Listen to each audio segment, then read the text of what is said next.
Welcome to the second session of the 2021 Atlantic Theological Conference being held this week here at St. George's Church in Halifax, Nova Scotia.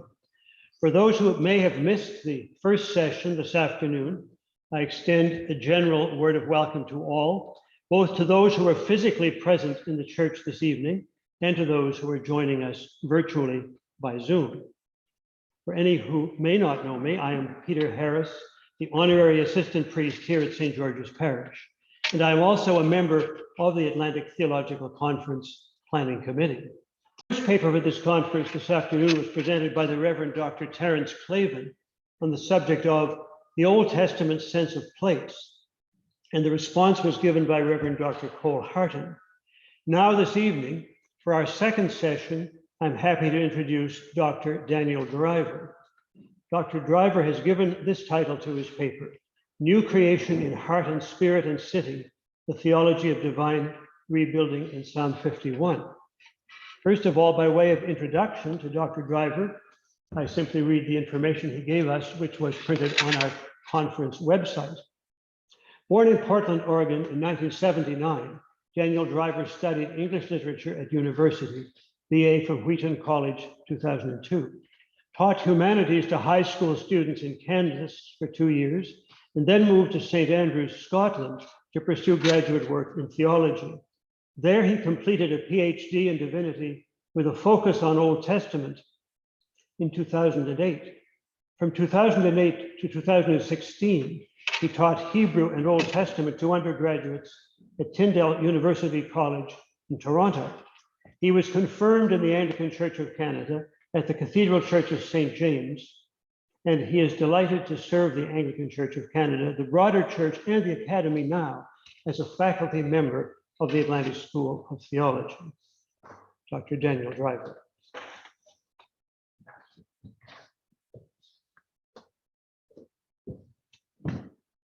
Thank you for the introduction, Father Harris. Thank you so much for the invitation to participate in the Atlantic Theological Conference. I am delighted to be able to contribute this year. This engagement was delayed by a year, of course, and my notion of how to address the conference theme has developed over that time. I accepted the invitation with a hunch about burning churches and sacred spaces that was initially key to the burning of the Notre Dame Cathedral in Paris on April 15th, 2019, and a resonant local memory, not of my personal experience, connected to the present venue of St. George's Round Church in Halifax. Here it stands, rebuilt after its own fire on June 2nd, 1994. I confess myself a little bewildered to be standing in St. George's Round Church today. I can bike here in 15 minutes, but I had not expected to be in the building itself until very recently. I make my living by lecturing and giving papers and things. This will be the first time that I've given a lecture or paper anywhere outside my basement office in 15 months. My girls call it my hidey hole. I'm a little uncertain about how to fill the space. I see Father Hat in the balcony, and I appreciate that.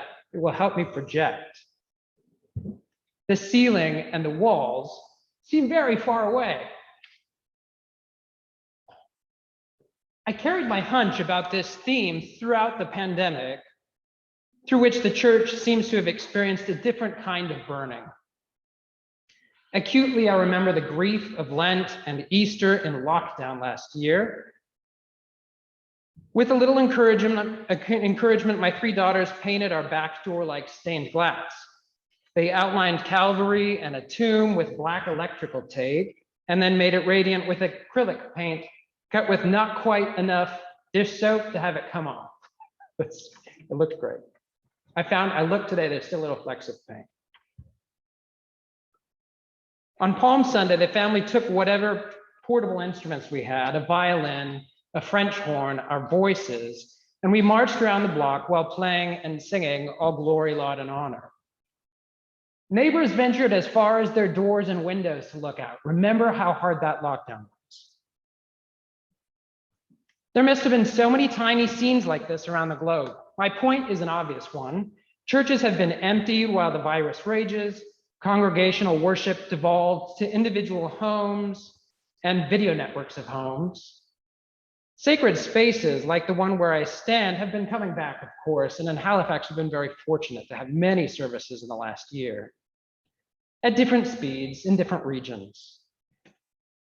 I am aware too of places where the Eucharist never ceased to be celebrated, but the doors of my home parish, St. Paul's on the Grand Parade, were closed this time last year. That congregation has been sometimes proud of the fact that people gathered for worship there on the Sunday immediately after the Halifax explosion in early December 1917. We recently rediscovered that our doors did in fact close for a little while after that because of the Spanish flu. But about this latest burning of churches, metaphorically speaking, I don't think anybody rightly knows what the long-term effects will be. Who will come back? When will they come? Will it accelerate the broader trend of emptying churches and closing doors permanently? A reason for choosing Psalm 51 has to do with an image that has stuck with me from April 2019, Notre Dame. It was one of those videos many of us saw of people singing hymns in the streets of Paris. In particular, I remember one camera's pan across a line of people kneeling on the curb in view of a tragedy just across the river, singing in unison. The viral video was posted by the journalist Ignacio Gil. The young man in the foreground, the photogenic one, I don't know if you remember him, he had sort of like a yellow gold collar and dark hair and dark square glasses. It was a random video, but it did get a lot of views. This gentleman in the foreground is self-conscious about being filmed. He's holding a phone like a prayer book, but if you watch closely, he appears to be lip syncing while searching for the words on the internet. Nearby, another man sings with his eyes closed, holding a rosary. He glimpses the camera too, but in this case, the millions of internet viewers are intruding. His paving stone has been transformed into a makeshift kneeling bench. Maybe this is a portrait of a majestic church in ruins, I thought. Then again, maybe those pavers are where the real rebuilding begins. Who can say? My hunch told me that Psalm 51 could address this theme because it seems to show the prayer of a stricken individual in view of Jerusalem's broken walls. More than that, the individual's plea to be created anew seems to be the very thing that lays the foundation for the city's rebuilding. Let's call this my starting hypothesis. I will summarize my hunch by way of summarizing Psalm 51 itself to refresh our memories about a well-known text. My hypothesis is this. Psalm 51 is the Psalm of David that begins with a biographical note, this one, when Nathan the prophet came to him after he had come to Bathsheba, verses 1 and 2 in Hebrew, not numbered in most English translations. Psalm titles are secondary, however, there's a good case for it, and the rest of Psalm 51 stands on its own and indeed is often read on its own without the superscription. That's how it appears in the prayer books, for example. The main body of Psalm 51 has two petitions. The first, "Have mercy on me, O God," is the basis of the incipit by which this psalm is known in the Latin tradition. Miserere mei, Deus. That's 51:3 in Hebrew and in the NJPS translation that I'll mostly cite today. But 53 in Latin, 50 verse 3 in Latin, and 51 verse 1 in most other English translations. You know that these things are a little misaligned. For clarity, I'm using the Hebrew numbering throughout tonight. So this first section runs from verses 3 to 11. A second petition runs from verses 12 to 19. It starts with a striking plea for the psalmist's own recreation.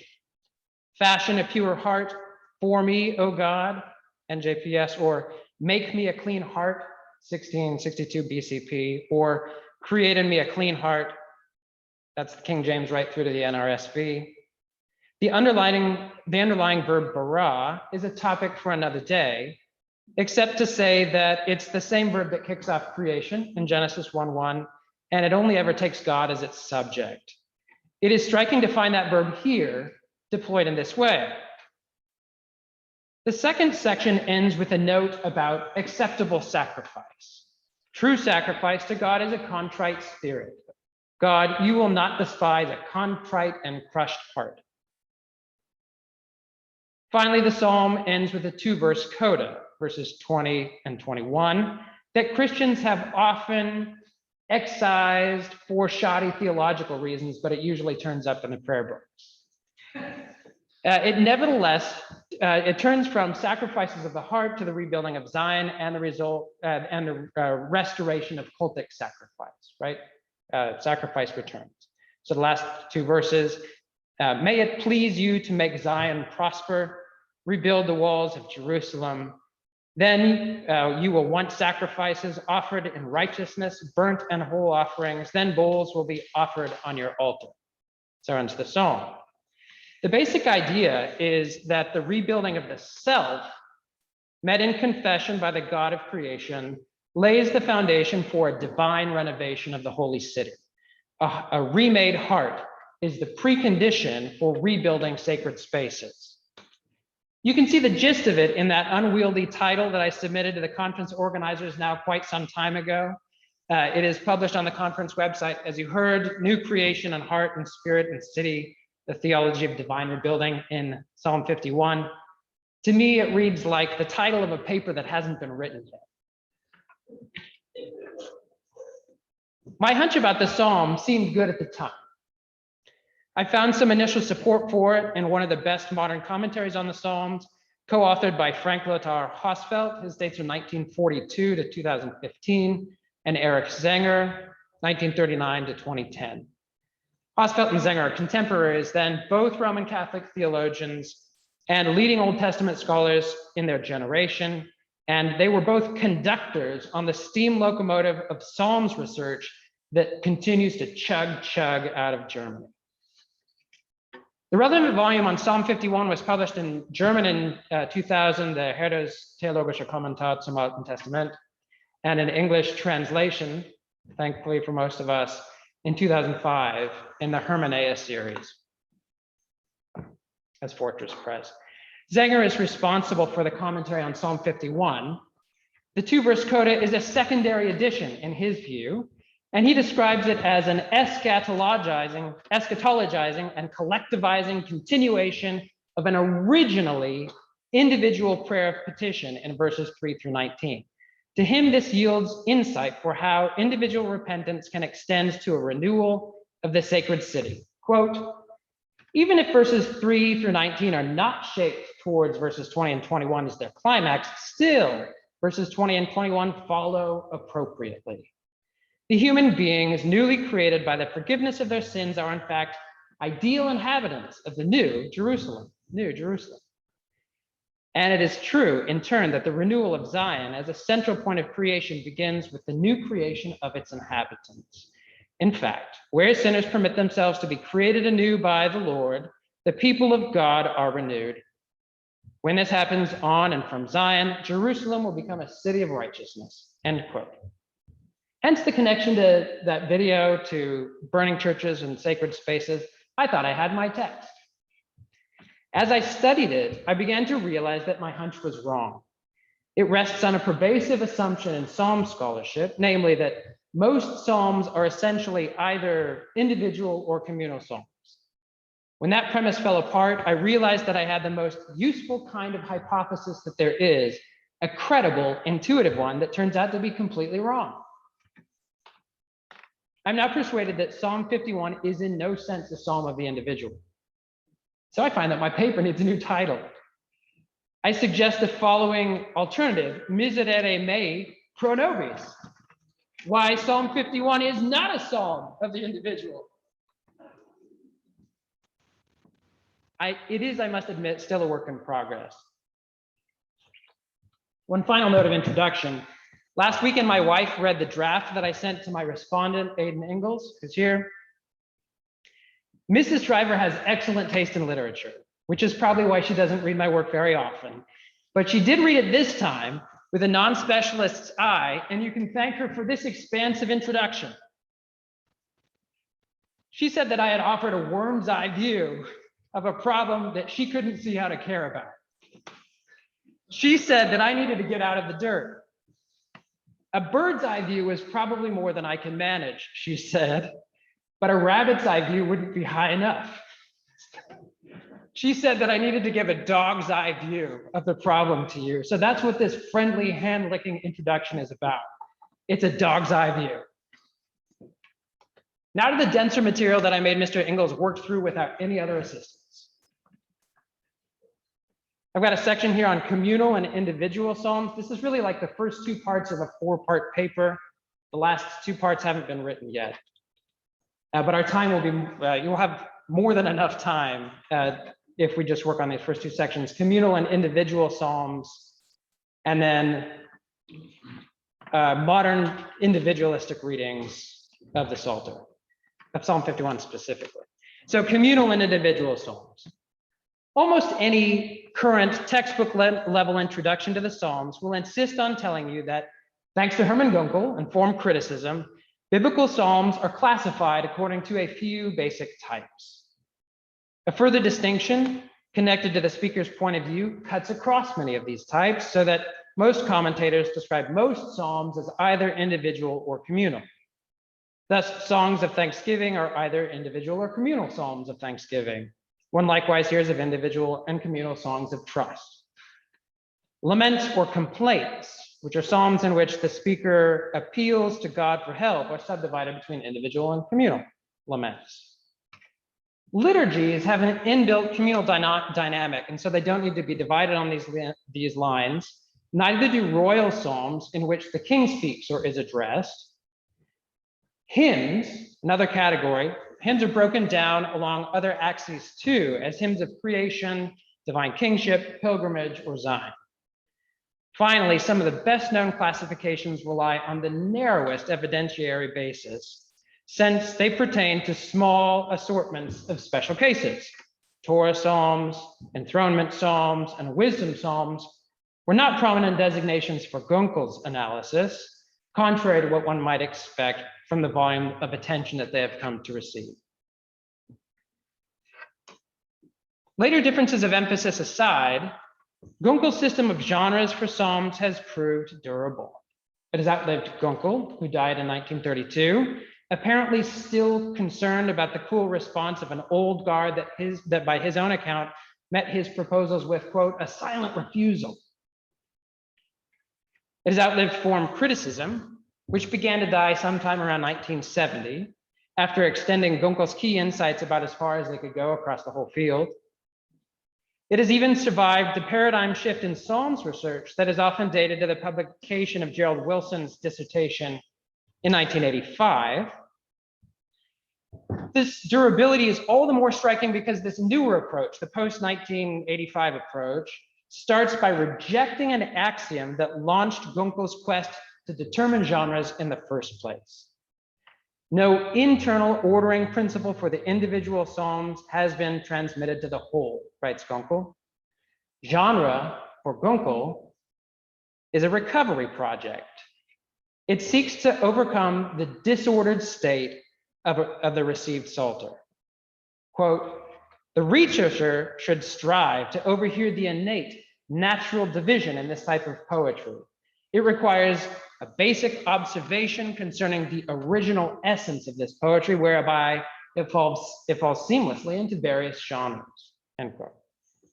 The psalm's essence is revealed by disregarding its literary context, which is misleading and lifeless, so that one can see behind the paper remains, that which comes to us in scripture and textual artifacts, and discern its real, living, cultic context. You always hear that phrase, sitz im Leben. What that means for Gunkel is the reality, it exists auf dem Papier, nicht im Leben.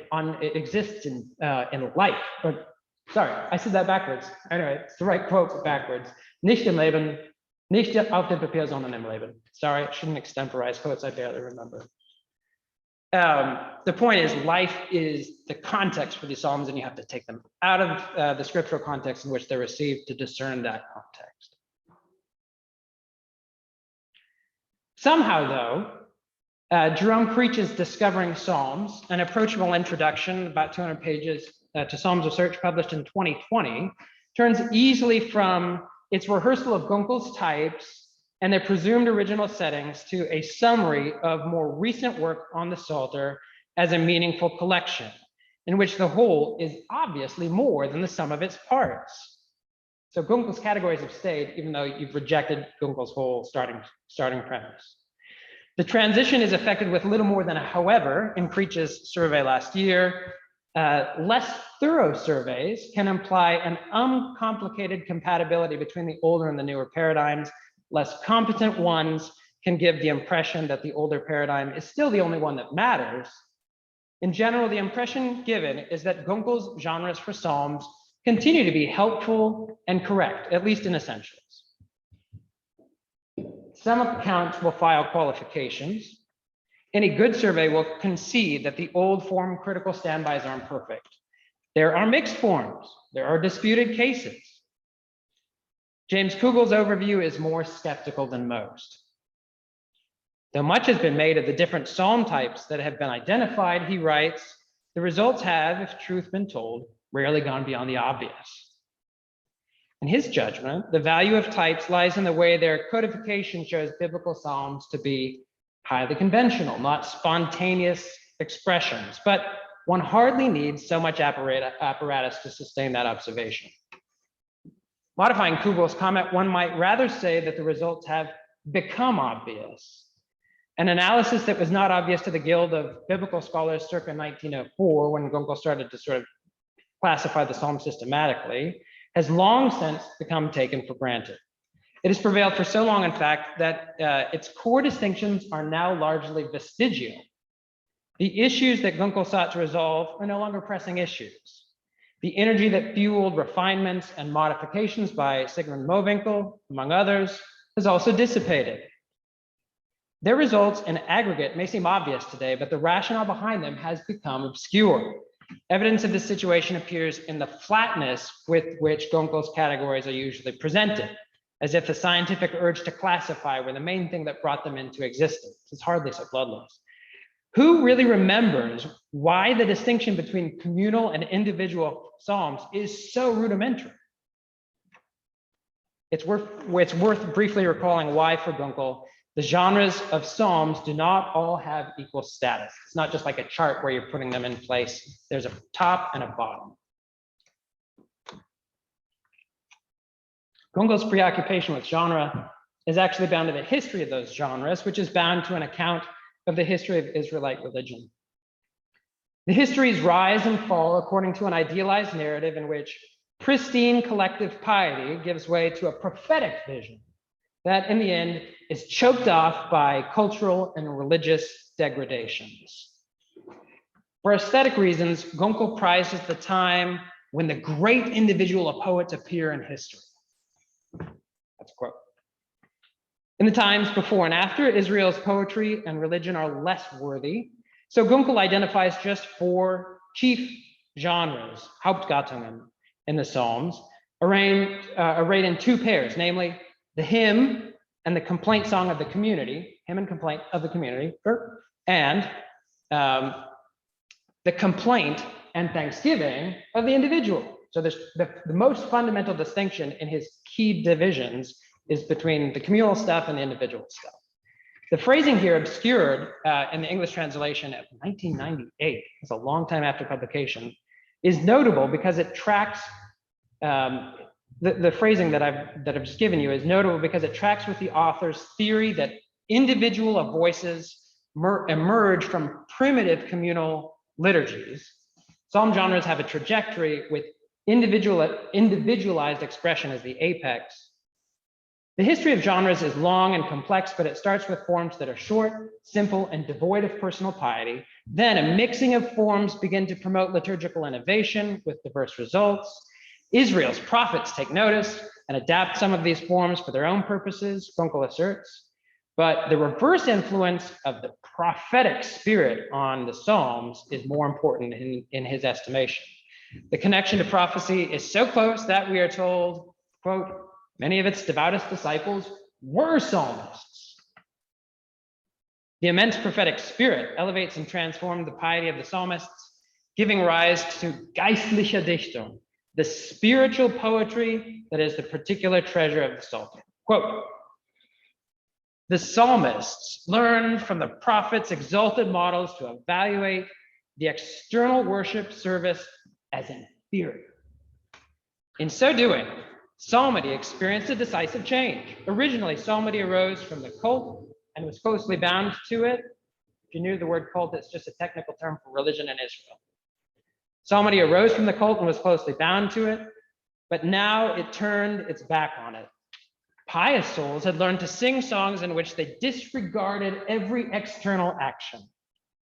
These songs were no longer designated for public worship. At the same time, the prodigious individualism of the prophets returned. The soul stands alone before its God. Thus arose geistliche Dichtung, spiritual poetry, the particular treasure of the Psalter. Still, one cannot overlook the fact that that the forms of the genres in which the change occurred as a rule remain the same, particularly the complaint and thanksgiving songs of the individual. It's that kind of double category again, die Klage und Danklieder des Einzelnen. Other influences, such as wisdom, enter the stream later. As for the gathering of psalms into the Psalter as we know it, one can easily see why, for Gunkel, the process is late, extrinsic, and irrelevant to an understanding of a particular psalm's genre. Quote, when the Psalter arose, public worship again took hold of these songs. Not a good thing in his view. This can only be a loss, a retreat from the triumph of the individual. At its point of origin, then, the idea of a class of songs of the individual, whether these songs are happy songs or sad songs, has only a little to do with identifying the first person point of view. It is instead bound up with Gunkel's romantic notion of true religion, where it briefly emerges and disappears in Israel. After Gunkel, a division of a slightly wider variety of psalms into individual and collective songs becomes rote. As noted, textbooks continue to present it as standard. Intriguingly, though, some recent psalm scholarship suggests that it may be time to dispense with the prevailing taxonomy altogether. In a 2020 article on Psalm 51, verses 12 to 14, that's the Create in Me and a couple more verses, Ellen van Wald mounts a narrow argument with broad implications.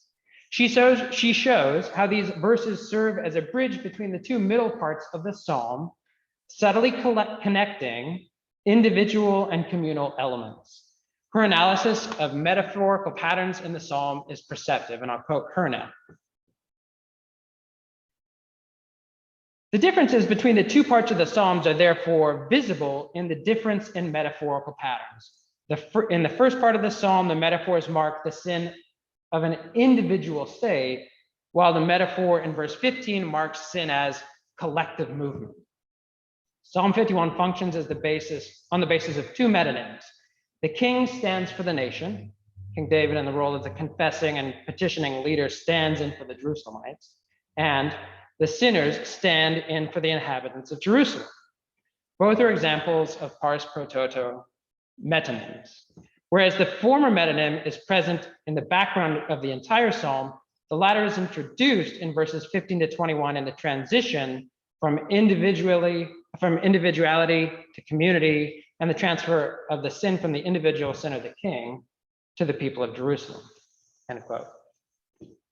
Van Wald's observations are reinforced by her syntactic analysis of verses 12 to 14, in which she argues that verse 13a, Al tashlicheni milifnecha, do not cast me, singular, out of your presence, is a unique variation on a relatively fixed construction that otherwise always appears with a plural or collective object.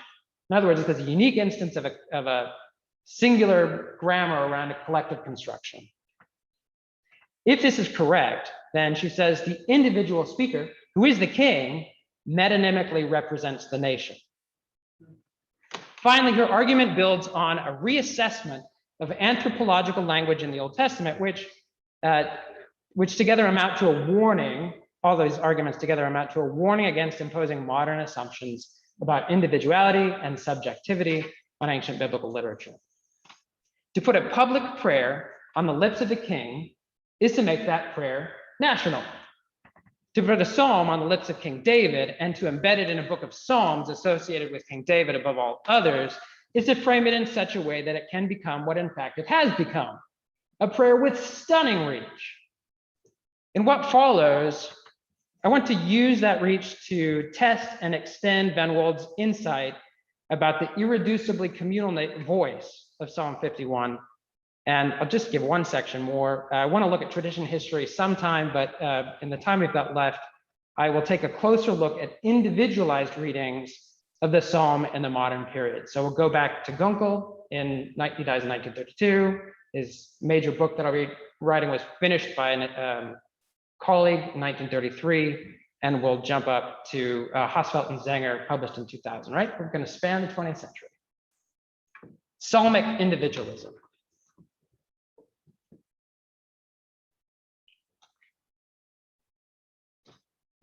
Van Wold's analysis of Psalm 51 is limited in part by a choice to treat it as a remarkable conceptual and composite unity at the editorial language. That's her wording for it. This does not deny that the psalm has an editorial history. I suspect that she'd grant that it does. Hers is a reading of the psalm's final form without reference to its likely past forms. The benefits of this exercise surely contribute to her insight about metaphorical patterns, but the decision also has costs. Most notably, it isolates Van Wold's thesis from the psalm's redaction history, about which there is ample literature. Redaction critical study of Psalm 51 is directly linked to judgments about genre. And so a more thorough critique of genre criticism needs to engage that literature. I want to push a little further in this direction. Eric Sanger, 2000. Eric Sanger's commentary on Psalm 51 summarizes the late 20th century European discussion well, and I take his analysis, written in concert with Frank Lothar Hausfeld, to be representative. He divides the psalm into two main parts. The first section, verses 3 to 11, in which the psalmist appeals to God's mercy, that he might be delivered from sin, which he freely confesses, and a second section, verses 12 to 19, in which the psalmist appeals to God again, now with anthropological language, for the recreation of heart and spirit. Quote, Zenger, each section has its own specific semantic and theological profile, but at the same time, the sections constitute a tight context of events. The parts work together, diptych-like, his language, closely enough for him to designate 3 to 19 as the primary song. Is it a song of the individual? To the contrary, a long line of modern scholars, kind of a minority voice, and actually back into the late 1800s as well, there's a line of scholars who have argued that it's a song of the community because the coda indicates a context of communal worship. This view is buttressed with parallel texts in the prophets. Like Gunkel, however, Zenger rejects this position. He excludes the coda from his primary psalm, which he finds to have been secondarily updated in terms of Zion theology by the addition of those last two verses. Quote, against the background of our observations on the structure of verses 3 to 19 and the section in verses 20 to 21, which stand in tension with them, interpretations that see Psalm 51 as originally a collective prayer petition for the restoration of Zion appear rather implausible. The principal argument that underlies this thesis, namely that the prophetic texts from Isaiah, Jeremiah, and Ezekiel that are alluded to in Psalm 51 speak of the forgiveness of sins and of new creation of the people and not of an individual, in our opinion, actually deprives the psalm of its theological point. Like other psalms, Psalm 23, it instead makes collective experiences and promises current and concrete in terms of the individual. So, for Zenger, at its literary and theological core, Psalm 51 is a kind of diptych, or to speak for a moment in terms drawn from the human heart's anatomy, not its anthropology, the beating heart of Psalm 51 has just 2 chambers, not 4. Both main sections evince variations on the classic form of the individual lament song, with novel emphasis on the confession of sin in the first section and on a human being's new creation in the second. The psalm's true genre is located here, at the editorial level judged primary, and in the present case, it's a bit of an amalgam. Hence, one should classify and interpret our psalm with the majority of exegetes, writes Zenger, as a penitential psalm, or as a prayer petitioning for the forgiveness of sins and new creations. Okay, that's a very specific genre there, Zenger.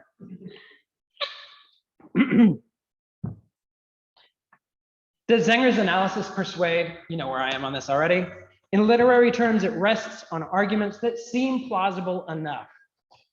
Stylistic shifts are observable, and the one from 19 to 20, the body to the coda, is much more pronounced than the one from verses 11 to 12, right? The A part and the B part in the middle. In content, too, you can hear this a little bit. Ki lo tachpots, for you do not desire sacrifice, in verse 18, sits a little uneasily alongside as tachpots, then you will desire sacrifices of righteousness. Though the clear parallelism and temporal sequence, as then, makes it hard to call the statements contradictory, right? The repetition links them, and the temporal sequence that gives them an order. We can be confident that psalm titles are mostly secondary, if not tertiary, as argued in the second case. After all, the Septuagint goes ahead and attributes some 14 more psalms to David than are attributed in the Masoretic text tradition.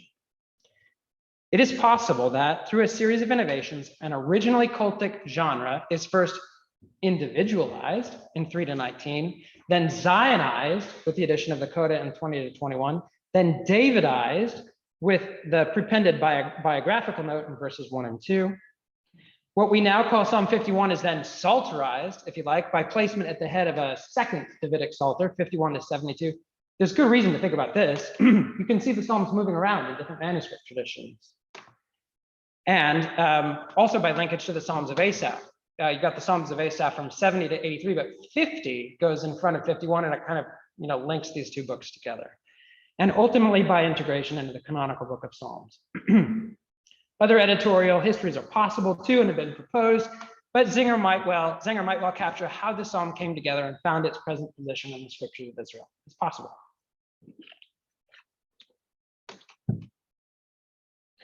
In theological terms, however, Zenger's analysis falters at the very first step. Note how he accepts Gunkel's premise that the pristine form of the individual lament song is not as fully individualized as it becomes under later prophetic influence. That's what you've got, is a later variation with prophetic influence in Psalm 51. This torso of Psalm 51 is precisely the sort of psalm that Gunkel celebrates as spiritual poetry. Gunkel's bias is clear enough, but what sense is there in Zenger's objection, cited above, that to speak of the forgiveness of sins and new creation of the people and not of the individual actually deprives the psalm of its theological point? Gunkel rejected later editions as spurious, but Zenger accepts them as a meaningful development. There's an important difference.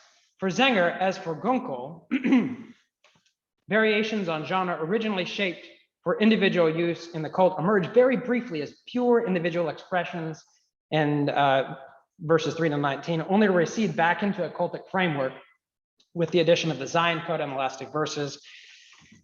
This moment in the Psalm's imagined prehistory is not a stable event. It's like one of those particles that shows up in the collider, right? That just blips. It's a blip.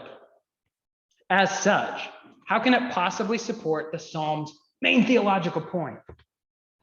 Why must the blip render collective experiences and promises current and concrete in terms of the individual, when in Zenger's third step, addition of the Davidic superscription personalizes an anonymous first-person voice and makes it known, a known paradigmatic voice from Israel's midst. The actualized but generic individual is displaced by a specific figure with a very public history. Van Wald treats Psalm 51 as a composite unity, and so can hear the petition of 51, 12 to 14 as David's own petition. In contrast, Zenger's reading of those verses remains fully depersonalized. His sense of the Psalm's genre rules out any influence from the superscript. Quote, what a series of petitions couched in different literary forms, imperatives, vetatives, justives, are with that series. The petitioner begs for himself an individual realization of the great prophetic promises given to the people Israel in their exile and the early post-exilic period. In verse 13 specifically, do not cast me out of your presence, where Van Wald finds clues to suggest that a communal I operates there, akin to what we would call the royal we. It is not David, but the individual who prays. For Zenger, somehow, as an individual, opening up an avenue to prayer for other people in post-exilic Israel. Quote, here again, the psalm alludes to the experience of the people and individualizes it. But to read the petition this way is to ignore how it is already personalized and nationalized. As Van Wald suggests, David speaks for and as the nation. Alternatively, as Brevard Childs puts it in a seminal article in 1971, the biographical psalm titles bring devout readers into David's prayer life. This is how Childs puts it. By placing it, Childs accepts the psalm titles as secondary. So he writes, by placing a psalm within the setting of a particular historical incident in David's life, the reader suddenly was given access to previously unknown information. David's inner life is now unlocked to the reader, who is allowed to hear his intimate thoughts and reflections. If one accounts for the superscription in Psalm 51, David prays for the people, or the people pray in David, arguably the device works in both directions. If one embargoes the superscription, however, genre criticism tends to valorize an indistinct individual. At least in the present case, Zenger, following Gunkel, deploys the genre lament song of the individual to solve a problem that not only does not exist, but that is created by the genre's very invention. To follow Gunkel in making Psalm 51 a species of the individual lament is to misunderstand its function as a psalm. Let me close with a final quote from Gunkel, one that Zenger himself points to on the way to more problematic sort of readings of the psalm. This has to do with Gunkel's much more bracing view of why the coda is effectively a mistake. Commenting on those last two verses, Gunkel states, quote, a later, anxious, legalistic devotee, unable to comprehend the high sensibility of the psalmist, was quietly outraged that he spoke so freely of sacrifices that are prescribed by God's holy commandment. Therefore, he tried to improve it with an addition. Now, he thinks, God cannot be pleased by any sacrifice in his city defiled by the Gentiles, on which his wrath still rests. And the old poet may well have held that opinion, but one day, when God again bestows favor on Zion and its walls have been rebuilt, and when at that time people will bring to God's altar the gifts that are right, that is according to the law, then the sacrifices will again be pleasing to God. Most of the newer exegetes in 1930 agree with the explanation of these verses. Oh, it was in 1926. That's from his commentary itself. The arch Protestant anti-clericalism and anti-Judaism is, in retrospect, all too obvious. But Zenger remains under Gunkel's long shadow here as a Roman Catholic cleric in 2000. In no sense that counts for theological exegesis is Psalm 51 a psalm of the individual. It is insufficient to say that the final two verses follow appropriately, that first glance that I gave you of Hosfeld and Zenger, if not originally, in order to claim that the renewal of Zion as a central point of creation begins with the new creation of its inhabitants. That was my hunch. It's wrong. Rather, from the central verses of Psalm 51 on out to the superscription and the coda that reinforce it, probably with some kind of editorial history, the recreation of Zion starts with King David, and it is in the broadly applicable petition of Israel's king that any individual penitents are to be found. You find the individuals in the king. End of second section. Thanks for your attention.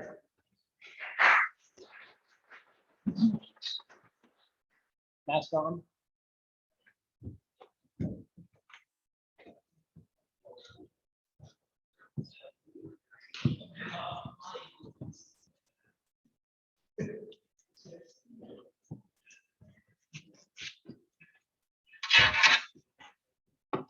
We'll reconvene at this point after the brief 5-minute break that we've had.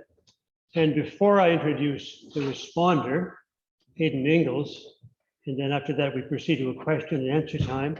Before that, I want to speak about the conference report book, speaking both to those present here at the conference and to those watching on Zoom. I want to remind you of the conference book that contains the papers presented at our last annual theological conference.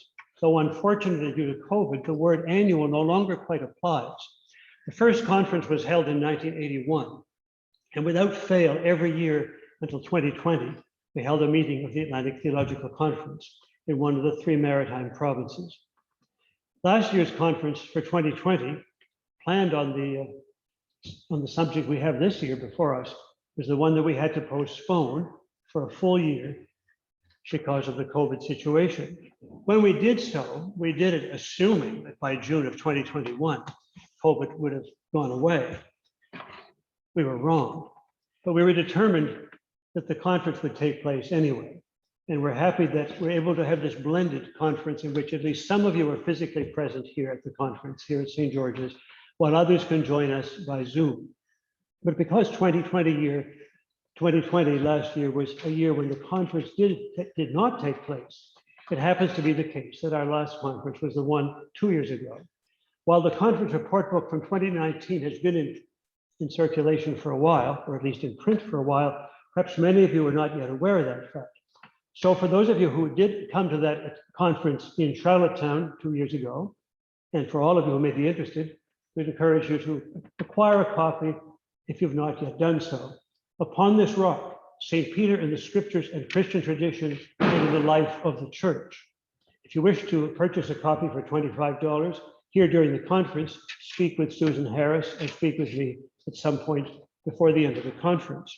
For those of you who are watching in Zoom land, I would suggest you go to our St. Peter Publications website, and information can be found there about how to order a copy of the conference report book. Now I'd like to introduce our responder tonight, Aidan Ingalls. Again, reading from the information that was given us, which Aidan gave us and which was put on the website. Aidan Ingalls is a master's student of classics at Dalhousie University and sacristan at the University of King's College Chapel.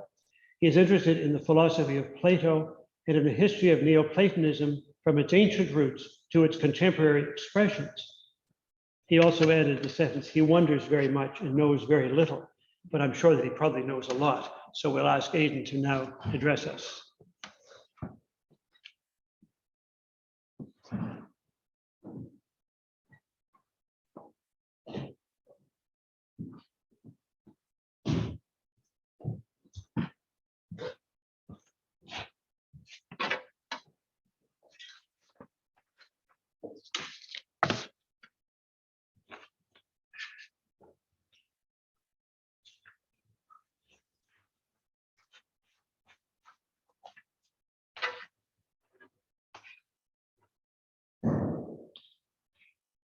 I want to first thank the organizers of the Atlantic Theological Conference for inviting me to be a part of this great dialogue, now in its 40th year. It is my tremendous privilege to be tasked today with responding to Dr. Daniel Driver's paper, which offers a succinct and penetrating glimpse into critical biblical scholarship's contemporary engagement with the text of Psalm 51. I must confess to you that I am far from an Old Testament scholar myself, and as such, I will not attempt the kind of response that this paper deserves. My approach will be to address Dr. Driver's thesis from another direction, through some scattered thoughts and observations, by examining the practice of praying the daily offices as they are outlined in the Book of Common Prayer, and by touching upon Augustine's commentary on Psalm 51 thereafter. From wrong to wrong, the exasperated spirit proceeds, unless restored by that refining fire, where you must move and measure like a dancer. I want to begin today at the end by recalling a fragment of T.S. Eliot's 4 quartets. The final section of the poem, Little Gidding, is named after a small Anglican religious community in the east of England, founded in the early 17th century by Nicholas Ferrer, whose spiritual life was grounded in the daily offices of the Book of Common Prayer. I want to begin here, where I will also end, because it seems to me that T.S. Eliot is precisely describing the experience of praying the Psalms, a practice in the daily worship of countless millions of Christians worldwide, and a practice very familiar to many of us in the prescriptions of the daily offices of the Book of Common Prayer. These Psalms often can feel like obsolete remnants of an age we can no longer understand, written originally in a language most of us cannot read. They are alien, offensive, unjust, tedious, and yet when we pray the Psalms, we find that they speak our language, the language of frustration, of fear and hatred, of joy and love. And sometimes when the circumstances are right, they speak to an inner truth we did not know was present in us. From wrong to wrong, the exasperated spirit proceeds, unless restored by that refining fire, where you must move and measure like a dancer. I like to think that the above passage describes precisely the life that the Book of Common Prayer means to instill, a kind of embodied ethics of humility, by insisting upon the daily pattern of repentance, the monthly pattern of psalmic devotion, and the yearly pattern of our life in Christ, as it is set out in the lectionary and in the church calendar.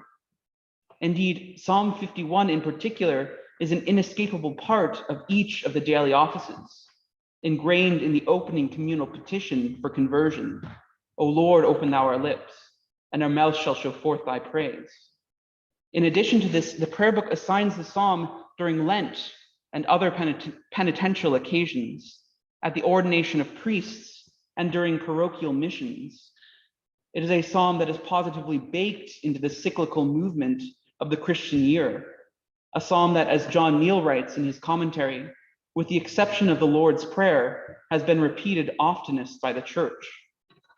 Certainly any attempt to recollect the meaning of the Psalms within Anglican worship, our proper relation to them as individuals, as church, and as members of the body of Christ, must reckon with the central place accorded to Psalm 51. Now, at the heart of Dr. Driver's paper is a profound concern for the way in which we approach the texts of the Psalms.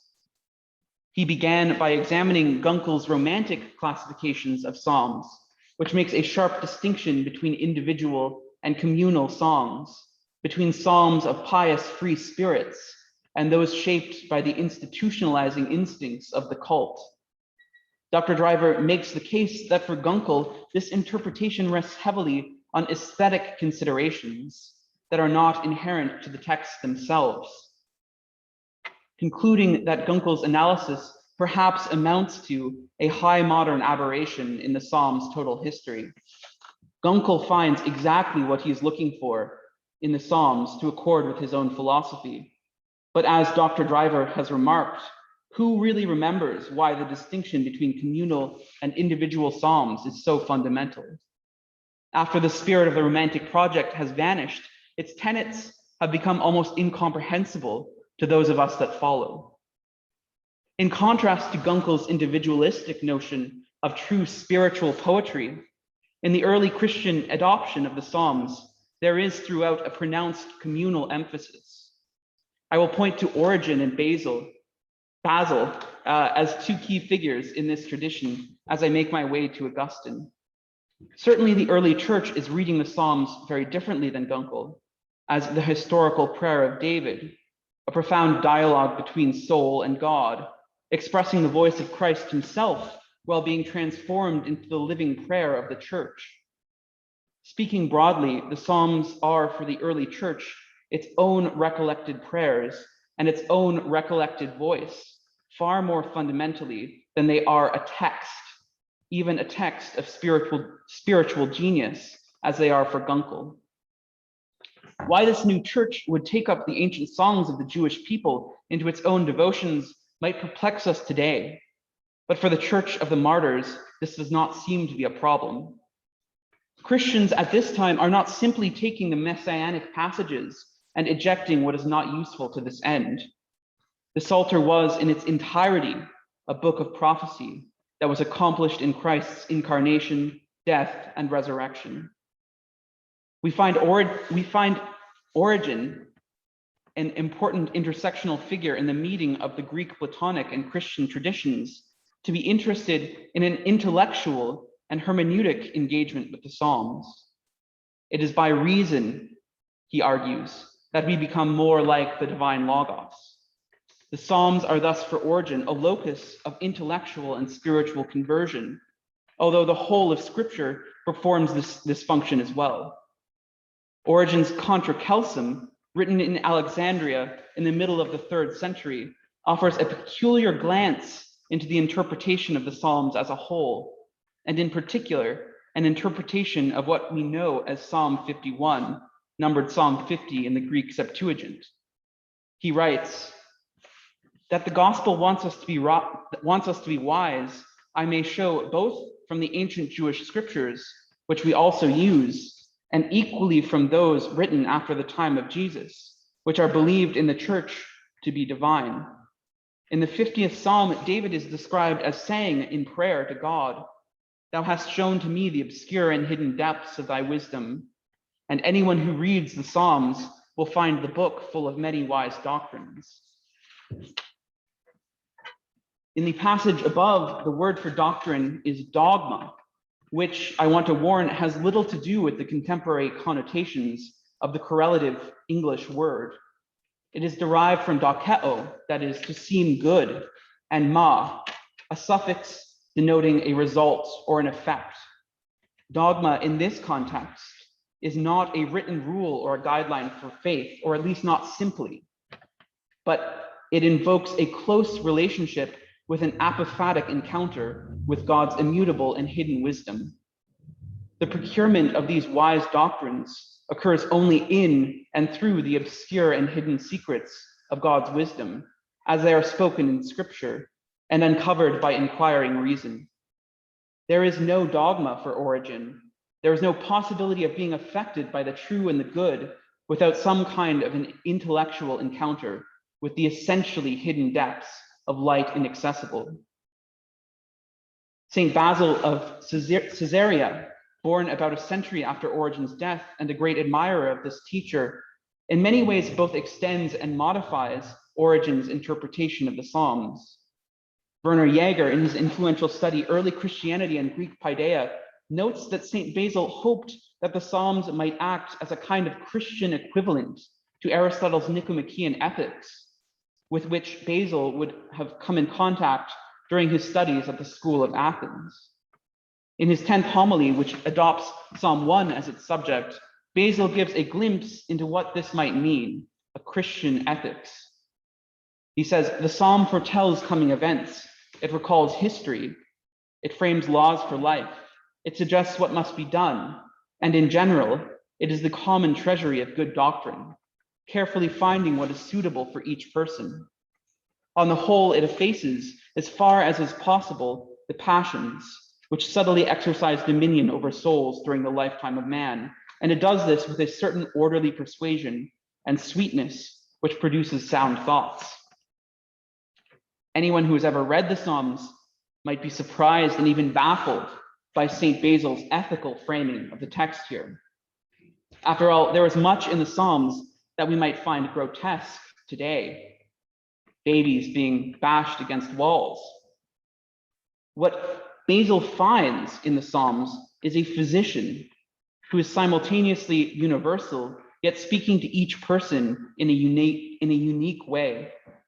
Again, as in Origen, good doctrine here does not simply refer to written convictions of the church, although law does play some role in its meaning. The conferring of these good doctrines occurs on the level of the individual soul, and whatever the state of any given soul, the Psalms are singularly able to speak to them on their own intellectual and spiritual level, within the context of the communal devotion and liturgy.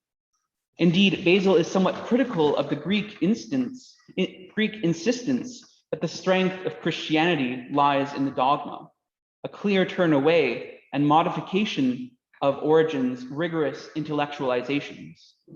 The liturgy, which brings the body of the church in contact with the divine mysteries, is necessary in order for the Psalms to do their restorative work.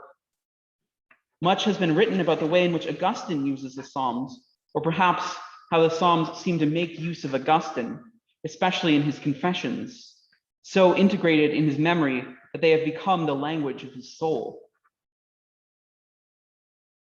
Rowan Williams writes, he can compare the recitation of a familiar psalm with the history of a human life. Where Basil understands the psalm to foretell coming events, recall history, and frame laws for life, Augustine goes further. To live through the Psalms is to catch a glimpse of God's own relation to time. Angus Johnson, more acutely than any other commentator I know, brings to our attention that for Augustine, all time can be understood as a psalm. He writes, "As I know a song, so too does God know time, but not with the variety and distension. It is rather that we know God as the creator of mind, and through that, as the in principio, which takes on the content of the timeless creation of heaven and earth."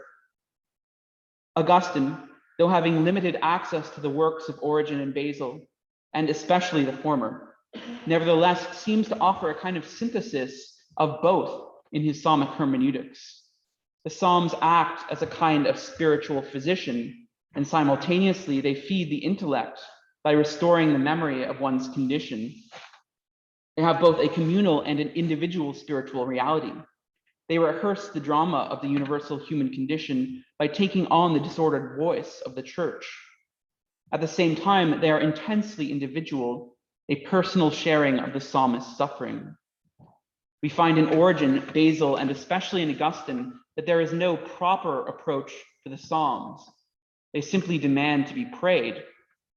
For each of them in their own way, the Psalms are a locus of conversion, a place in which we might be made anew. Augustine's sermon and commentary on what we know as Psalm 51 begins by centering the whole of the church. He says, "I take it, beloved, that you have assembled today in greater numbers than usual, in order to pray for those who are kept away by their perverted and unworthy mania." He is speaking about those baptized Christians who are tempted by the entertainments of the Roman circuses, a danger Augustine knew intimately. But he encourages the crowd, do not despair. It is not the prophet Nathan who has been sent to you. David himself has been sent. As Dr. Driver reminds us, if we consider the superscription of Psalm 51, David prays for the people, or the people pray in David. If one embargoes the superscription, however, genre criticism tends to valorize an indistinct individual. Now, Augustine next tells the crowd of what David's mediation consists. He writes, or rather says, "Listen to him crying out and cry out with him. Listen to him groaning and groan too. Listen to him weeping and add your tears to his. Listen to him corrected and share his joy. If sin could not be denied access to you, let the hope of forgiveness not be debarred." The prophet Nathan was sent to that man, and notice how humble the king was. He did not brush his mentor's word aside, nor did he demand, "How dare you speak to me like this? I am the king." King in his majesty though he was, he listened to the prophet. Now let Christ's lowly people listen to Christ. At first, it might seem that Augustine's interpretation of psalmic devotion might share something with the romanticism of Gunkel.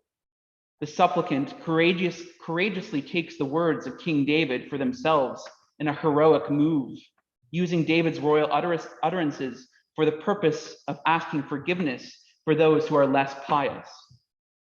Yet, if we listen further, we will see that this is far from the truth. For Augustine, Christ takes the place of the prophet Nathan rebuking us, and yet he is simultaneously taking the place of David as well. Although he does not sin and has no need of repentance, he is also speaking David's words for us, since we ourselves are not strong enough to repent ourselves of our own hidden abysses. The psalm is the whole voice of Christ, the head and the body. We remember in Dr. Driver's paper, Van Wold's interpretation of Psalm 51 against Gunkel's romanticism. Her paper highlights its national and public character, a prayer in the voice of King David, which by metonymy speaks in a way for the whole of the people. For Augustine, this is true in a way that was not true for the ancient Hebrews. Christ the King takes up David's words for all humanity in his incarnation. Augustine, too, in his sermon, treats Psalm 51 as a radical conceptual and composite unity, allaying the clear tension that exists between the two modes of sacrifice outlined in verses 19 and 21. And I'll just read these passages briefly. This is at the very end of the psalm, where Zanger claims that there's a kind of coda, an editorial choice. So these last three lines read, "The sacrifice of God is a troubled spirit, a broken and contrite heart. O God, shalt thou not despise. O be favorable and gracious unto Zion. Build thou the walls of Jerusalem. Then shalt thou be pleased with the sacrifices of righteousness, with the burnt offerings and oblations. Then shall they offer young bullocks upon thine altar." The whole psalm for Augustine is a procession to the altar of sacrifice, neither purely individual nor purely communal. He comments on the final line, "May the divine fire consume us entirely. May the heat seize the whole of us," depositing our own broken hearts in the place of the sacrifice of bulls. The whole psalm, understood in this way, is itself a liturgy, moving from the petition of the first verse, "Have mercy upon me, O God, after thy great goodness. According to the multitude of thy mercies, do away mine offenses," to conversion, and finally procession toward the altar, where we know we will be consumed. We may very well find when we get there that someone else has already taken our place in the sacrament of sacrifice. But by praying the Psalms, by taking on the humility of Christ, in as much as this is possible for us, Augustine promises that we will be broken open and that we will be burned up. We must therefore pray for fire, to be redeemed from fire by fire. Let us just hope that these flames are the refining fires of Pentecost, and not just punishment for our own pride and self-styled justice, both as a church and as individuals. From wrong to wrong, the exasperated spirit proceeds, unless restored by that refining fire, where you must move in measure like a dancer.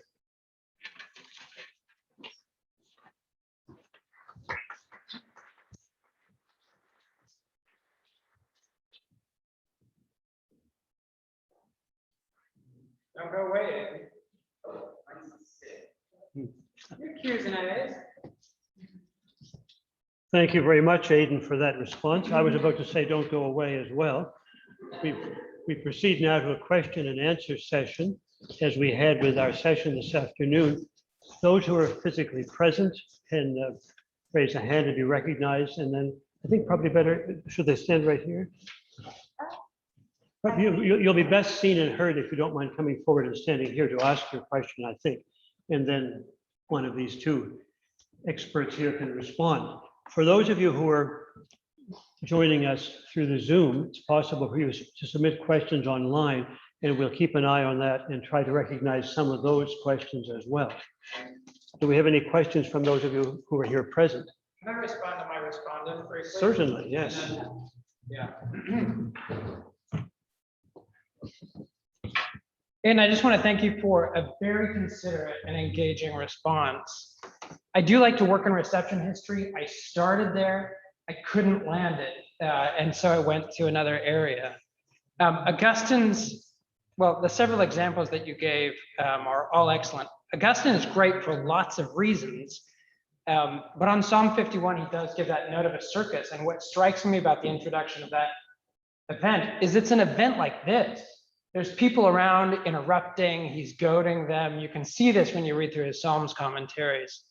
And that's one of those ones that, it's being done in a kind of a context of worship, ultimately. There are a couple of issues that I want to just pick up and address so that we can talk to each other a little bit since we've done the prep work. Okay.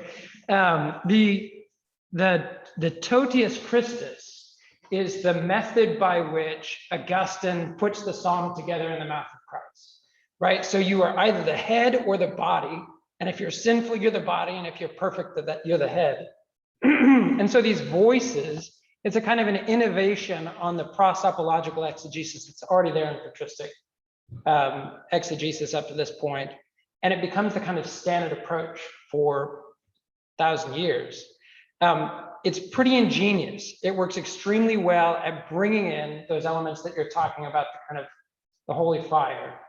The challenge is, what do you do when it's a penitent psalm confessing sin as directly as in Psalm 51? I love Augustine. The Totius Christus method breaks down for me when you have sin so directly named and owned. How can this be? Except, right? So this is the kind of pinch point. Is if we talk about, as Van Walt does, David confessing sins on behalf of the nation. The Christian tradition wants to hear that in the mouth of Christ in some way, but it's inappropriate at a fundamental level. And there's a couple of reasons why I think this is probably important. The reference work that I point you to, you did the right thing, which I know because of your training you did by instinct, which is to go to the primary sources. But there's a recent book, Oxford University Press, titled by Michael Cameron, called Christ Meets Me Everywhere, which is a good indication of why you can't just say, Augustine wore it better, let's do it like Augustine. It's really subtle, it's sort of in the footnotes to that. I think you have to deal with the double reception of the Old Testament, the Hebrew Bible as Tanakh, and the tradition does not do that well. And I think you also have to deal, or should deal with, some of us should deal with the modern tradition, because it's not all a catastrophe, right? I think the path is not bad, but through it. When Van Walt does her work well, it gives us some new insight that actually isn't there before, and not quite in that way. So there's a kind of freshness that's in Augustine that reminds us of how these Psalms have worked in a Christian context. There's something new that can emerge through really good analysis. And there's something else that has to happen in recognizing the way that the Psalms exist, not only in the church. And those are the kind of pressures that I feel when I'm working in the Psalms. It's why I don't abandon the modern period, because there I'll often find Jewish colleagues working on the Psalms and teaching me how to read them better. And I think there's a chance to engage there a little bit better. But your response, Aidan, I'm deeply appreciative of it. I've got a couple of notes of things I want to go check on after your comments. And so thank you for getting my next section started and a brilliant engagement. How do the questions work? There are none on the chat. See, nobody wants to talk None of about the this. chat. Somebody from among those present.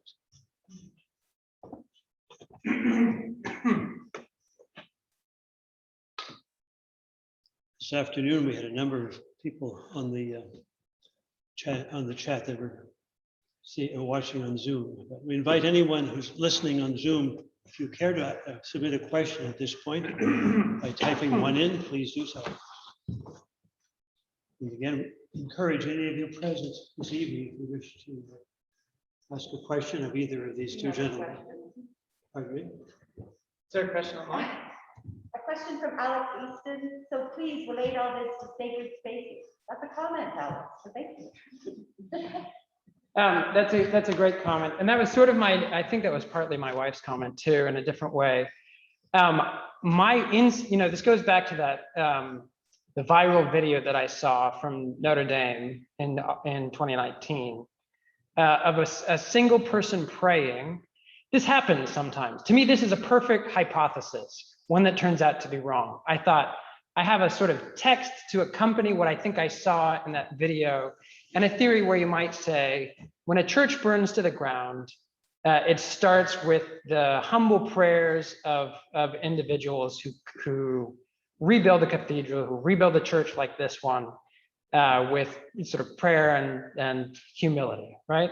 I don't think that's what's happening in Psalm 51 at all. And so I think that instinct, what I learned is, what I wanted it to say, it didn't say. And so I owned up to that. It was maybe a mistaken hunch in that sense. For all of that, I think there's an indirect connection between the individual and the communal that has been forced upon us in the second fire of all being sent home, of churches being emptied and having doors closed by state mandate and by public health. Which is to say, what happens to the community? Can church be sort of reduced to the Zoom link? There's a sort of a not too distant implication where if the Psalms are, with Psalm 51, I actually do want to push this out further, but I haven't done the work to do it. Let's say if Psalm 51 is irreducibly a communal psalm, even in its first person voice, it tells me something about the limits of all of us participating in churches on our iPhones and our individual sort of bedrooms and locked away. It's something obvious that we sort of already knew in any case. But it makes me suspicious of, what can happen stripped down to the individual. There's a real different dynamic now than there was for Gunkel in the late 1800s and early 1900s. I don't know. I did some work. The Reverend Dr. Clevin, Terry Clevin, there have been numerous recent criticisms of form criticism because it starts with generalizations about poetry, such as Gunkel's view of the evolution of the best poetry from short to long, non-religious to religious, and so on. Form criticism looks constantly to fit the poem into the generalized notion of what the forms are. Do you think in the more recent commentators, Van Wald and Zanger, make any progress over this wooded approach of Gunkel? I was surprised at the residue of Gunkel and Zanger, because I do think of Zanger as being in some ways quite a bit more, he doesn't throw away the parts that are secondary, right? And he actually is working into the shape and shaping of the Psalter in a way. I'm surprised at how durable it is, but it also looks like when Van Wald just does this article last year, it looks pretty easy to slough off. In other words, I don't think it's sort of like old paint that wouldn't take much to chip away altogether. Yeah, I don't know. In some ways, it's just still there in the textbooks because that's what people know how to teach in a certain way. I was really surprised to find it presented with such straightforwardness by Jerome Creech, who really knows the Psalms in a recent introduction, as if it's still sort of standard material. I'm really attracted to the work of Will Kynes on wisdom. He wrote a book, I think it's an OUP title in 2019 called An Obituary for Wisdom Literature, in which he says the genre is done. And I'll bring you back biblical wisdom in other terms, but not in the way that it's been used. And I think that's useful. And then that's sort of in the back of my mind that I think genre itself is frequently a distorting category. And some of the things that we live with just, because of by habit and by rote and by training, we need to examine some of those things. It wasn't that hard to see that Van Wald was right. But I'm grateful to her for making the realization. Reverend Dr. Clevin has a follow-up. Yep. And then we have a question from online from Paul Barton. Excellent. Benjamin has his hand up. Okay. So the follow-up comment is Robert Alter, for example, is quite critical of this German form, critical school. Why not examine the strong literary criticism of German romanticism? Yeah, you're right. There's this is the first start, and there is other literature here. That's certainly correct. Alter's kind of final form reading. If you, Gary Anderson wrote a fairly helpful review of Alter's Bible translations in First Things a long time ago. And I do prefer to work with the NJPS than Robert Alter. He makes some kind of squirrely assumptions sometimes and some kind of non-standard choices. So a lot of us know his work. A lot of us saw that Bible come out in its final kind of complete translation that he's been working on for decades. It is in some of that other critique of romanticism. There's a new biography of Gunkel out that I think is engaged in this a little bit, but it's in German and I haven't read it yet, and it seems like a lot of work. There's a lot more to be done here. I know there's more literature on the critique of that. Do we do Cole first, and then, or does that answer the question? Cole Harton's question. Would you like to read it? Yeah. Is it possible to read Augustine on the Psalms without giving his anti-Semitism a pass? And if so, how can one coherently integrate Augustine with some of the more recent scholarship that is perhaps more sensitive to the place of the Psalms as a part of the Hebrew Bible without jettisoning distinctly Christian readings? That's a superb question that I don't know how to answer. I struggle. So when I teach the Psalms, the way I like to do it is we have a seminar if possible, and everybody comes in reading somebody else. Augustine is great and unfollowable. And what I find, I used to think that he was followable, but what I find a little frustrating is when somebody like Michael Cameron says, more or less, just do it like Augustine did. Jason Biasi at Vancouver School of Theology has a book called Praise Seeking Understanding, in which he basically writes, read the Psalms like Augustine did. I don't think you can do that. The anti-Semitism is a good reason for it. There's other things that don't quite, you just can't repristinate it. So that's what you do with it.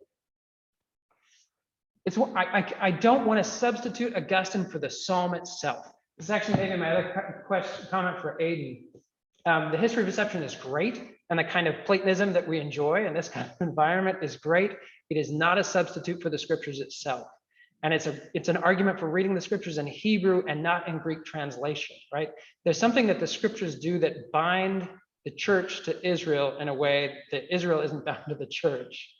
That, I don't know, there's something in that dynamic which calls for a fresh engagement with the scriptures in a different moment, I would guess.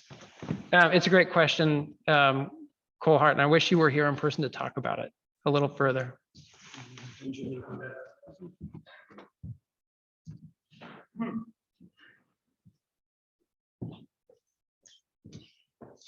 Fortunately, my question relates to that one, or to that answer. It's where is the real psalm? Or where is the psalm that we should care about? Yeah. In the earlier part of your paper, you talked about the Sitz and Leben. Right.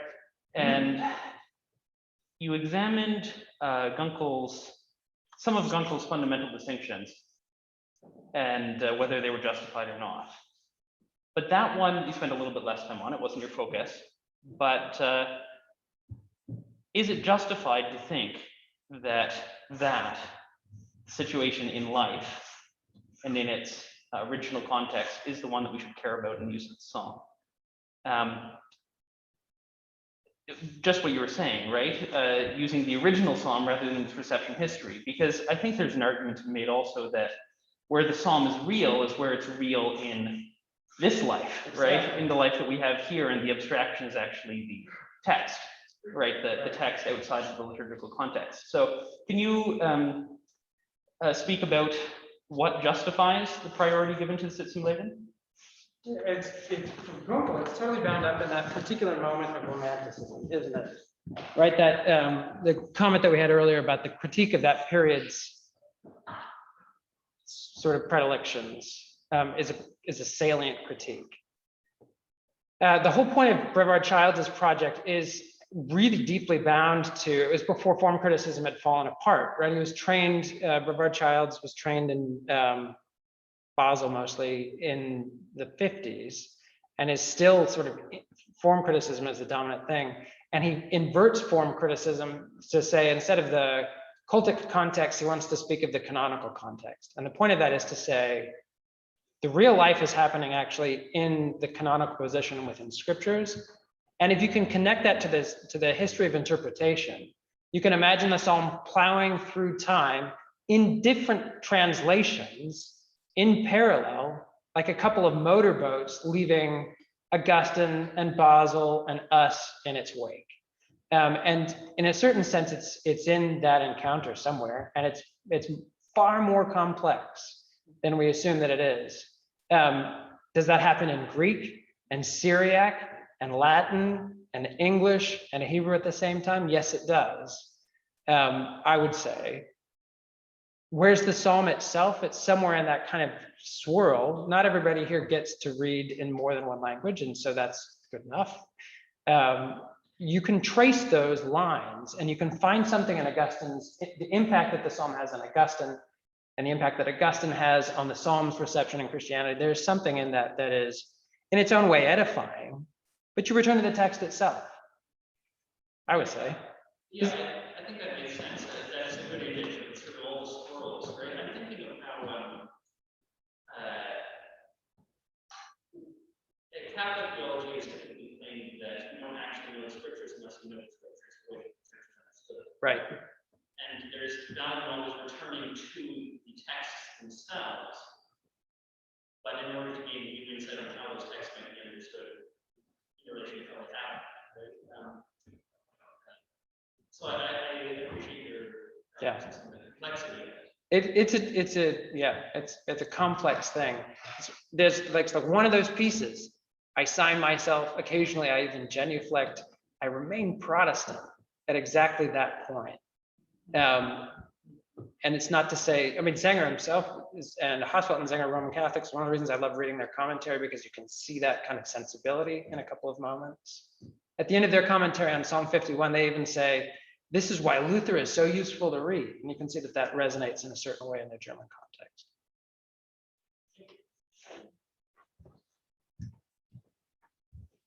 Do we have any further online questions? Siobhan lastly asks, can that comment be repeated for those on Zoom? I think Benjamin, when you spoke from the queue, they could not hear you. Thank you. Oh, sure. My comment there was just, I appreciated the response for foregrounding the complexity of the reception.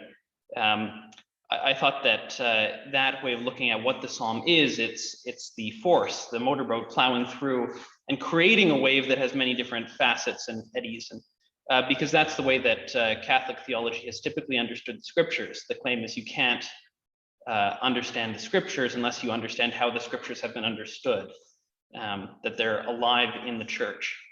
And so deeper understanding would involve driving towards not only what the text itself says, but how the text might be understood anew in light of the ways it's been understood in the past. So that's, I think, I appreciated that possibility that Dr. Driver articulated. You know, one other kind of follow up on that. One of the things that I think about is when you pray the Benedictus, are you thinking of Zechariah or of John the Baptist? I often don't. When you pray Psalm 51, are you thinking of David and the superscript about Bathsheba? I mean, not when it shows up in the sentence at the top of the daily office. Usually, it's totally forgotten by me and by most people, I suspect. The prayer book chops off that kind of context, and still you have a kind of collective experience of it. Even as I'm flipping through it on my phone this morning, the community of saints becomes part of the communal context, stripped of David in an interesting way. I'm curious about that. Those of you who that's something I wonder about. How do these collective texts sort of function individually and communally? It's still a question that's relevant. Okay. What do you think, Aidan? First, we'll have Aidan, and then we'll have Father Benjamin Lee. Oh, yeah.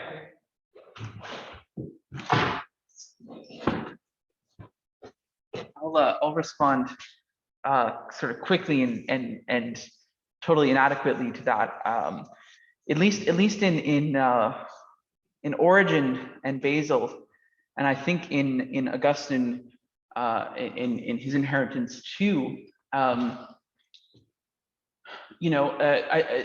especially what I quoted from Origen and Basil, there's a sense in which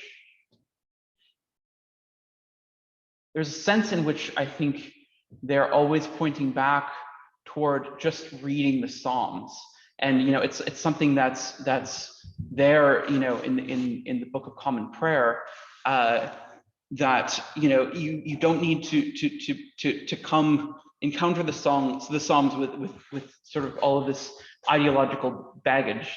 I've sort of forgotten what I've responded to you, but like I think there are some really important resources in both of those figures, where there are these moments where you see that they're what they see in the Psalms, this kind of ethical dimension of the Psalms, is the way in which, no matter who you are, no matter the sort of spiritual place you're at, there's a way in which the Psalms can break you apart and kind of reshape you anew. And I guess that was sort of my frustration with some of the form critical biblical scholarship, was because it seemed precisely this thing. Are you praying the Psalms with these genres in mind?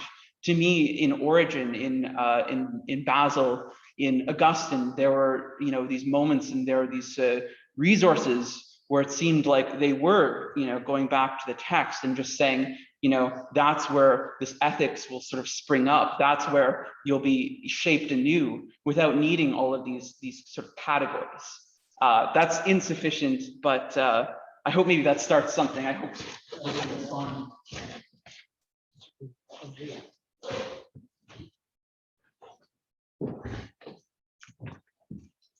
I just wanted to bring up Dr. Driver, you were talking about how you gave an example where in the Psalm 51 you felt that the Augustine's view of Totius Christus reading breaks down, and the example that you gave is, well, confession of sin. I mean, Christ who alone is sinless, how is this possible? And I'm going to want to hear from Aidan about this, but just to get some discussion about this. But it seems to me here actually is somewhere where it actually does work. That because I mean, think about Christ is in the Gospels. He's baptized in the baptism for the repentance of sin. He goes out into the desert to fast, which is a penitential act. He confesses in this psalm our collectively as this kind of rehearsing the universal drama of the human soul and of our condition, as Aidan was saying, in a way that's more perfect than we could possibly do ourselves as individuals, right? He feels more deeply the sorrow and brokenness of sin. And so when you pointed out an example where you didn't think Augustine's Totius Christus reading works, I think it actually demonstrates that more so. And going back to this notion, well, we just can't read the Psalms like Augustine. My sense is when we think that we need to sort of just, useful to a certain point, I often find that I don't really know what Augustine is saying until I spend much more time delving into what he's getting at. And so I don't know what it would mean to sort of read the Psalms without Augustine, really. It's a fair question. I have a question back for you. Okay. What is the role of Christ in creation, as creation is invoked in the created me a clean heart?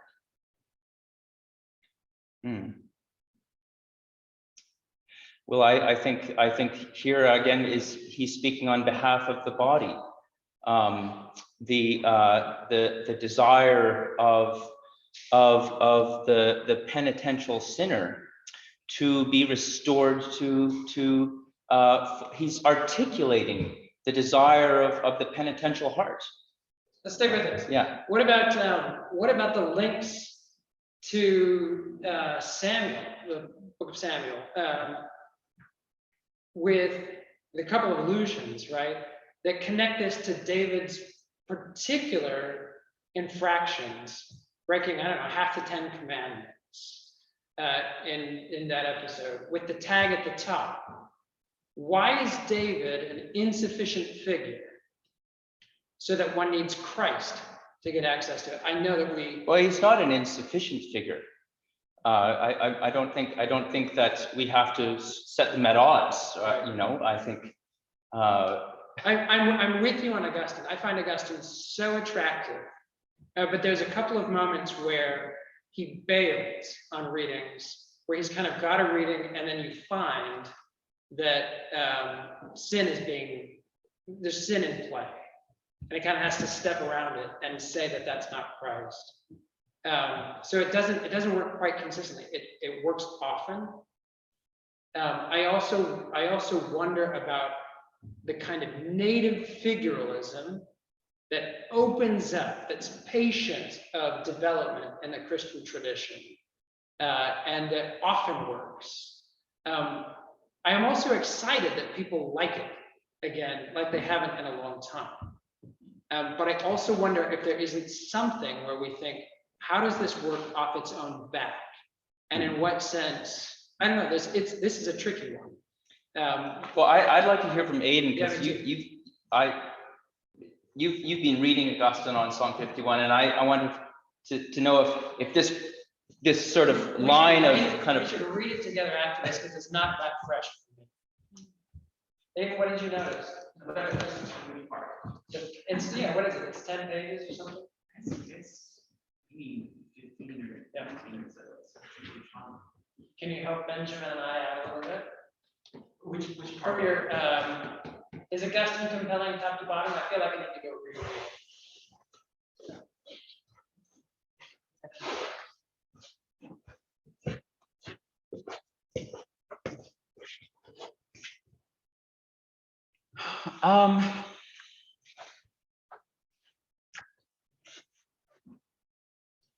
I mean, yeah, there is this, in a certain sense, what I found, and I couldn't get through his whole expositions on the Psalms. I tried to get through a chunk, but in a way, I do think that you have to read his exposition on Psalm 51 alongside some of his other material, because Psalm 51 is partial. He is speaking at a very specific time to a very specific crowd, and sort of with a particular intention. I think, as we saw at the beginning of his commentary on Psalm 51, where I don't know if it's just sort of a mistake that he sort of talks about the circuses, if it's just sort of coincidental that there happens to be a lot of people in church, and circus is in town, but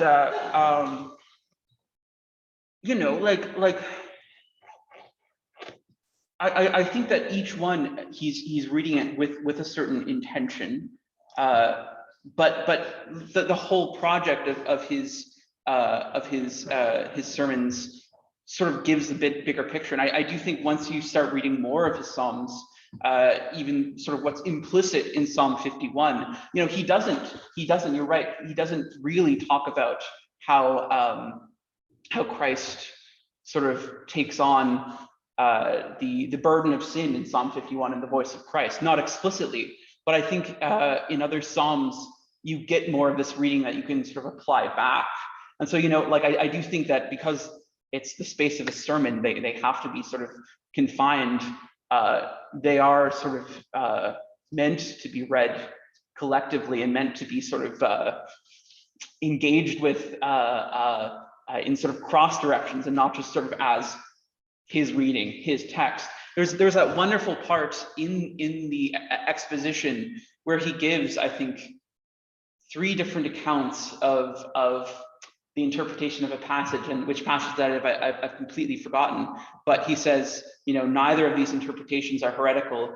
The literal reading says that they're all sort of true. You can take from that text all of those truths, and I think that's the sort of weight of what Augustine is doing with a literal reading. His sermon isn't meant to be exhaustive. It's meant to be a sort of this place, this time sort of reading. Sorry, I'm saying too much, but that's my interpretation. Have one comment to the question online. I think we'll allow that one then, yes. In keeping with our custom of putting a time limit on questions and answers, I think we need to wind down, but if there's one question online, perhaps you could read it to us. We have two now. The first is from Siobhan Lasky. Whenever we read scripture, we should try to understand the author's own intended meaning rather than making up our own meaning. So yes, I think of David, especially as a type of Jesus. And yes, I think of Zechariah and John the Baptist. Shouldn't we? And then there's a follow-up question from... Yeah, just like Augustine in his own way. Right, Augustine points you to the Psalms, not Augustine on the Psalms. To be cheeky. I'm a little closer to the mic. This is from Father Gary Lasky.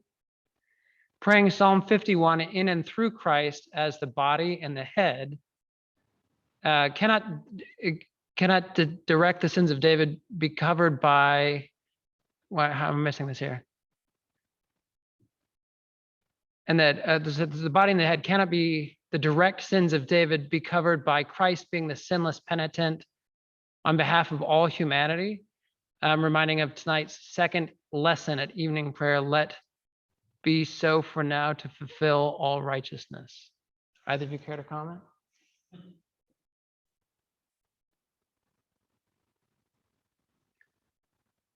I do want to ground it in the plain sense in some way. And I think the plain sense is figural, and that's a pretty substantial recovery. And with Father Lee, I'm happy to see that open up into Christological senses. I see those as extended senses at some level, even if in some ontological sense, the priority is reversed. I think we can keep track of both of those things.